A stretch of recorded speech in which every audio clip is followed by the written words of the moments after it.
with each other. আমি আমার দলকে নিয়ে আজ গর্বিত। আমি কখনোই আজকের এই দিনটির কথা ভুলবো না। আজ সকালে আমার মা ফোন করে জানান বাবা আর নেই। আমি সিদ্ধান্তহীনতায় ছিলাম খবরটা ছেলেদের দেব কিনা, কিন্তু এই ক্লাব আমার কাছে একটি পরিবারের মতো। আমি তাদের জানিয়েছি এবং তারা মাঠে যা করেছে তা অবিশ্বাস্য। Easy after. জার্মানদের নিয়ে বরাবরই একটা কথা প্রচলিত আছে, তারা নাকি মেশিন। মানবিক বোধগুলো বড্ড কম তাদের, কিন্তু নিজের যাপিত জীবনের সবচেয়ে বড় শোককে শক্তিতে রূপান্তর করার এক অনন্য উদাহরণ তৈরি করলেন এই German Hansi Dieter Flick.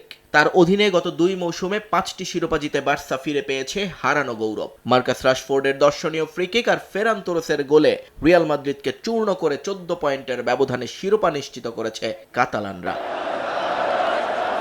Match শেষ হতেই ক্যাম্প নু পরিণত হয় উৎসবের নগরীতে। 29তম লা লিগা ট্রফি জয়ের আনন্দে মেতে ওঠেন কয়েক হাজার সমর্থক। ক্লাবের কঠিন সময়ে হ্যান্সি ফ্লিক যেভাবে দলের হাল ধরেছেন তাতে মুগ্ধ সমর্থকরা। All Time Roma. Taste it, love it.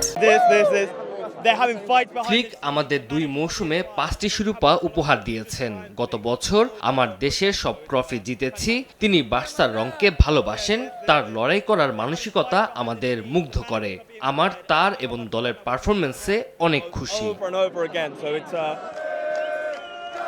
Europa লিগে খেলার দুঃস্বপ্ন কাটিয়ে বার্সেলোনা এখন স্প্যানিশ ফুটবলের একচ্ছত্র অধিপতি, কিন্তু সেখানেও আছে বিষাদের সুর। একের পর এক মৌসুম ইউসিএল থেকে ছিটকে পড়ার ব্যথা উপশমে এবার ফ্লিক ম্যাজিক চান তারা।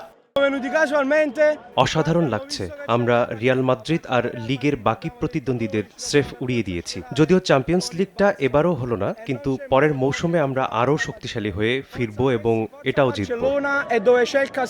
লিগে 100 পয়েন্ট স্পর্শ করার লক্ষ্য আর আগামী মৌসুমের জন্য দলকে আরো নিখুঁতভাবে গড়ার পরিকল্পনা, সব মিলিয়ে হ্যান্সি ফ্লিকের বার্সেলোনায় এখন কেবলই বসন্ত। নিয়ন মোহাইমিন, সময় সংবাদ।